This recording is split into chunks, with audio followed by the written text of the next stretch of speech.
one. She should investigate a scandal that he had with the madam. And did he pay for sex? He should add the fourth one. George, I'm going to let you go there. The senator is returning. Mr. President, I ask to speak in morning business. Without objection. Mr. President, I rise in strong opposition to the fast-track bill that the Finance Committee approved last night that will be on the floor, I think, here next week or the following week on the Transpacific Partnership. The most important aspect, I think, of this debate is that what we are discussing with the TPP is not a new concept. It's not like somebody came up and said, I got a great idea. Let's try this trade agreement, and it's going to be really good for the American worker and the American middle class and the American people. The truth of the matter is that we have seen this movie time and time and time again. And let me tell you that the ending of this movie is not very good. It's a pretty bad ending. And I think most Americans understand that our past trade agreements have failed American workers and have led to the loss of millions of decent-paying jobs. What I simply don't understand, if we were going forward in the first place, new idea, maybe give it a shot. But when we went forward with NAFTA, went forward with CAFTA, went forward with permanent normal trade relations, and we heard all of these folks telling us how great these agreements were going to be, and it turned out that virtually everything that they said was inaccurate, not true. Why in God's name would we go forward with another trade agreement, which is in fact larger than previous trade agreements? And let me just give you an example of what I mean, Mr. President. On September 19, 1993, President Bill Clinton said the following, quote, I believe that NAFTA will create 200,000 American jobs in the first 2 years of its effect. I believe that NAFTA will create 1 million jobs in the first 5 years of its impact, end of quote.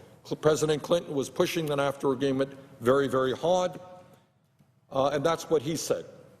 In 1993, same year, the Heritage Foundation, one of the most conservative think tanks in the country. So here you have a liberal president, Bill Clinton, you have a conservative think tank, the Heritage Foundation. This is what they said.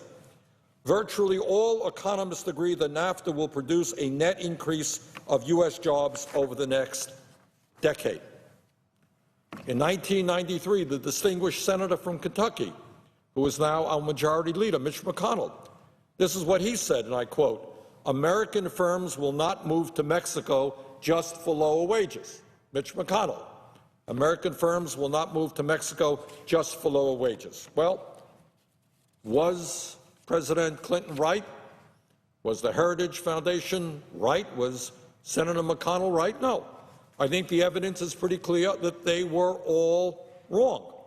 According to the well-respected economists at the Economic Policy Institute, and their facts are usually hold up pretty well, NAFTA has led to the loss of more than 680,000 American jobs, 680,000 American jobs.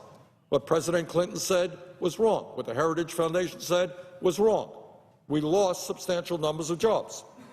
In 1993, the year before NAFTA was implemented, the United States had a trade surplus with Mexico of more than $1.6 billion. Last year, the trade deficit with Mexico was $53 billion. We had a trade surplus of $1.6 billion. Last year, we had a deficit of $53 billion. Now, how is that a success? I don't quite know. In other words, Mr. President, NAFTA has been a disaster for American workers. What about the Chinese trade agreement? I remember hearing all of the discussions about how great it would be if we had a trade agreement with a huge country like China. Think about all of the American products that they would be buying, manufactured here in the United States. Here is what President Clinton again. President Bill Clinton said about PNTR with China back in 1999. And it's important to remember what people said because they're saying the same thing about this trade agreement. But this is back in 1999, Bill Clinton, President, PNTR with China. Quote, In opening the economy of China, the agreement will create unprecedented opportunities for American farmers, workers, and companies to compete successfully in China's market. This is a 100-0 deal for America when it comes to the economic consequences." End of quote. Once again, that's a liberal president. Now you have the conservative think tanks who love unfettered free trade. In 1999, discussing PNTR with China, the conservative economists at the Cato Institute, these are really conservative guys, this is what they said, quote, "The silliest argument against PNTR is that Chinese imports would overwhelm U.S. industry. In fact, American workers are far more productive than their Chinese counterparts.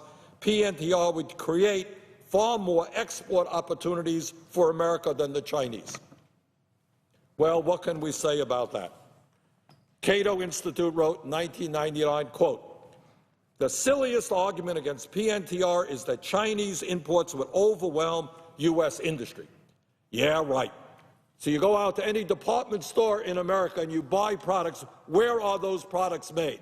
Guess what? They're made in China. It appears that, in fact, Chinese imports did overwhelm U.S. industry. Cato Institute was dead wrong. Mr. President, again, nobody is really surprised with that. There's no more debate about this. Permanent normal trade relations with China, that trade agreement was a disaster. The Economic Policy Institute has estimated that that trade agreement with China has led to the loss of 2.7 million American jobs.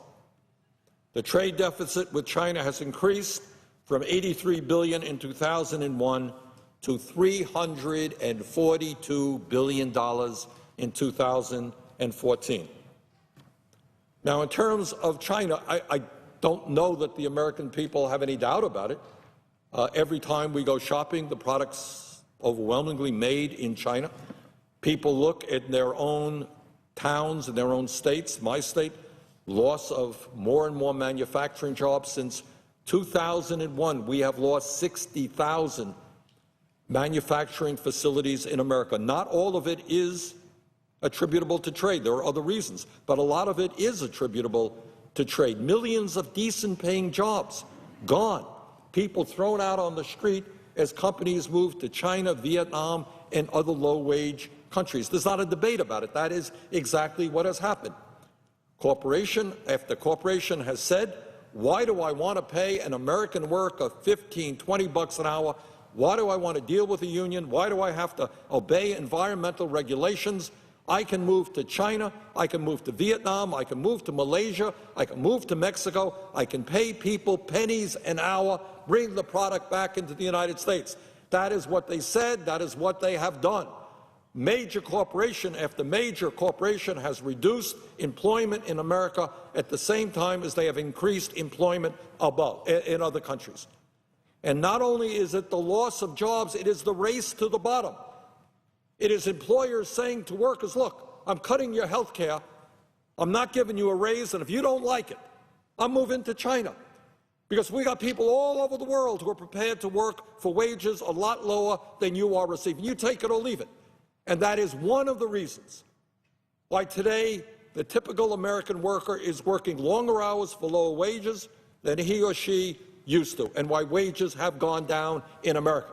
That's what the global economy has done. That is what these horrendous, unfettered free trade agreements have pushed on American workers. That's the Chinese trade agreement. An estimated 2.7 million American jobs lost. Then you got the Korean free trade agreement, which has led to a loss of some 60,000 jobs. Our trade deficit with that country has gone up from $16.6 billion in 2012 to $25 billion in 2014.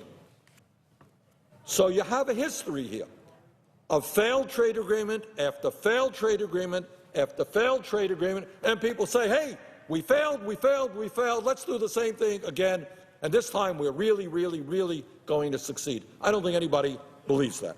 And I do understand that Wall Street loves this trade agreement. You know, they are staying up nights worrying about ordinary Americans And I understand that the major corporations in this country, all of them, love this agreement, and the drug companies love this agreement, which should give you enough reason to hold this agreement in doubt. Now, Mr. President, the administration, the Obama administration says, well, trust us. Forget about the other trade agreements. This TPP is something different. It's a better agreement. This time it will be different. This time it will support about 650,000 American jobs. Well, supporters of unfettered free trade were wrong about NAFTA, they were wrong about CAFTA, they were wrong about PNTR with China, they were wrong about the Korean Free Trade Agreement, and surprise of all surprises, they are wrong again. Mr. President, if the fast track is approved, it would pave the way for the passage of the TPP, the Transpacific Partnership Trade Agreement. And as you know, this trade agreement is poised to be the largest free trade agreement in history, encompassing 12 nations that account for roughly 40% of the global economy. This is a very, very big deal. Let me just talk about two of those countries who are involved in the TPP, and that is Vietnam and Malaysia. Mr. President, we are fighting here, and I understand there are differences of opinion, we are fighting here in the United States Congress to raise the minimum wage. I happen to believe that a $7.25 minimum wage, which is what it is federally, is a starvation wage. I would like to see it go over a period of years up to $15 an hour. You may disagree. There are others who disagree. But let me tell you what the minimum wage is in Vietnam. The minimum wage in Vietnam is 56 cents an hour. 56 cents an hour. So you have American workers being forced to compete against people who make 56 cents an hour. And we have a situation, just as one example of many, where the Nike company, a company which produces over 365 million pairs of athletic shoes each year, goes all over the world, 365 million pairs of athletic shoes. Do you know how many of those athletic shoes are manufactured in the United States of America? 50 million, 20 million, 10 million, 1 million, zero. On the other hand, they employ 330,000 workers in Vietnam, mostly young women, and while they refuse to give us the detailed information, our supposition is that most of those women make very, very low wages. And let's be clear about what is going on. According to a November 11, 2014 article in the Vietnamese newspaper Thanh Nien News, that's the name of the newspaper, this is what it says, quote, "Analysts acknowledge that Vietnam's abundance of cheap labor has played an increasingly pivotal role in wooing foreign firms looking to set up overseas manufacturing operations in a country with a population of 90 million, end of quote. In other words, that's what it's all about. Wages are very, very low in Vietnam, and companies from the United States and all over the world will go to that country.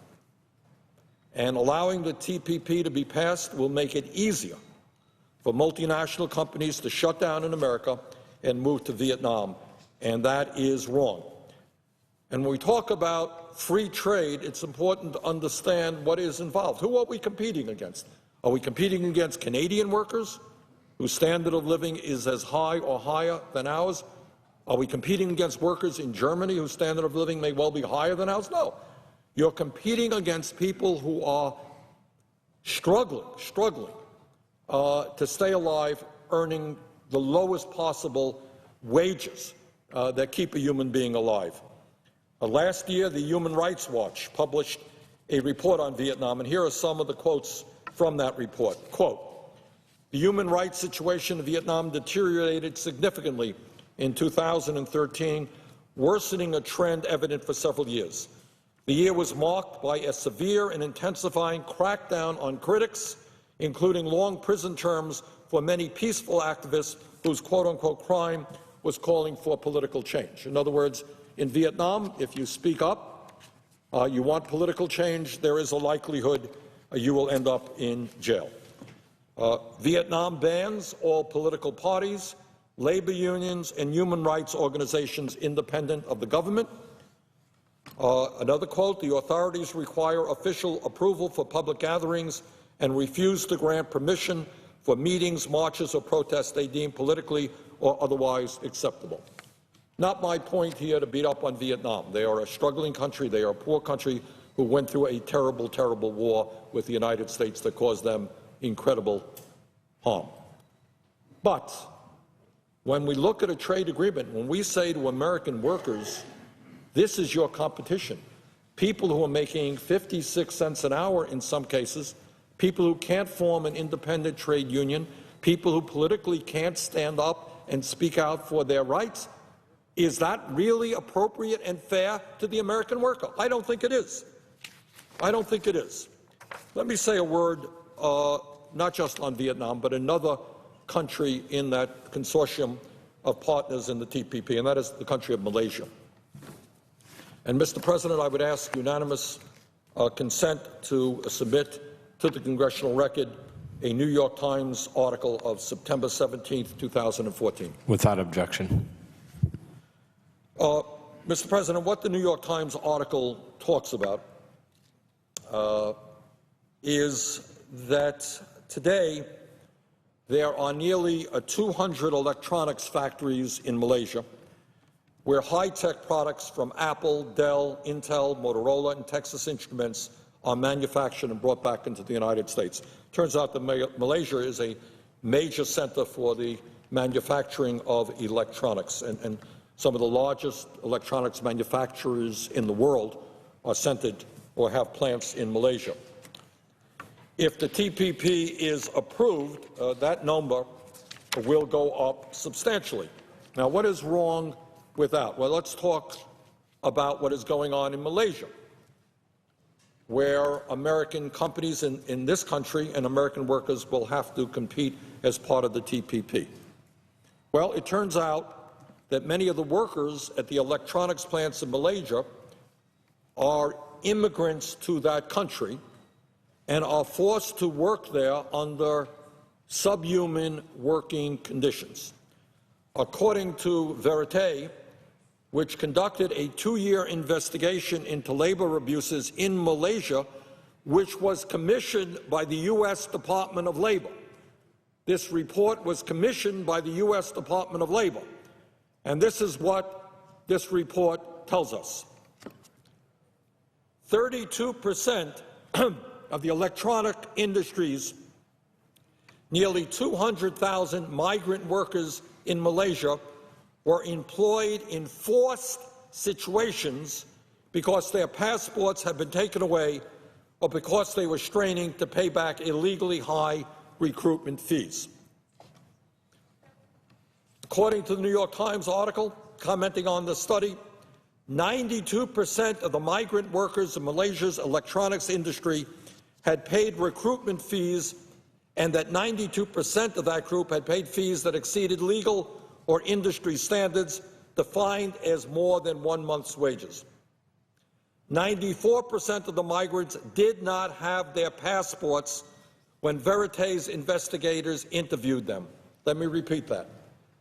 The passports were taken away from 94% of the people that these investigators interviewed. Now, if you are a migrant in a foreign country and your passport is taken away, you have no rights at all. You can't leave. You may not be able to travel. You have no rights at all. In other words, many of these workers who wanted to leave Malaysia were unable to do so. They were forced to stay and continue to work under these subhuman conditions. Mr. President, 30% of foreign workers, this is again the report from Verite, commissioned by the U.S. Department of Labor. 30% of foreign workers said they slept in a room with more than 8 people. And 43% there was no place where they could safely store their belongings. Well, Mr. President, when we talk about competition and a competitive global economy, I do not believe that the American worker should be forced to compete against workers who are literally held in slave-like conditions, unable to leave the country, having their passports taken away, working for pennies an hour. So let me conclude simply by saying this. This trade agreement is being pushed on the Congress by the largest corporations in the United States of America. They love unfettered free trade because it enables them to shut down in America and move to low-wage countries where they can employ workers at pennies an hour. This trade agreement is pushed on us by Wall Street, who wants to make sure that around the world they will have financial regulations that make it easier for them to do what they do rather than to serve the economies of countries around the world. This legislation is strongly supported by the pharmaceutical industry, who will have the opportunity to prevent poor countries around the world from moving to generic drugs and make medicine affordable to the poor people in these countries. So we got all of the billionaire class, all of the powerful corporate world supporting this trade agreement. And who's opposing this trade agreement? Well, virtually every trade union in America whose job it is to stand up for American workers, they're in opposition. I was just at a rally with them the other day. They are united. They are in opposition. You have many environmental groups who understand that this is a bad agreement. You have medical groups who understand this is a bad agreement for poor people in developing countries. And you have millions of workers in this country who do not want to compete. They're not afraid of competition. We are a productive country. They do not want to compete against people making 56 cents an hour or against forced labor in Malaysia. That's where we are today. Where we are today is, do we go forward with a failed trade policy, or do we take a deep breath and say enough is enough? Let us rethink trade policy. Let us figure out a way that we can grow the American economy, create decent jobs in the United States, and, by the way, help poor people around the world. All of us want to see wages go up in poor countries around the world. But that does not mean that wages have got to go down in the United States of America. So we need a trade agreement that works for our people, works for poor people around the world, but just is not a trade agreement that only works for the big money interests in the United States.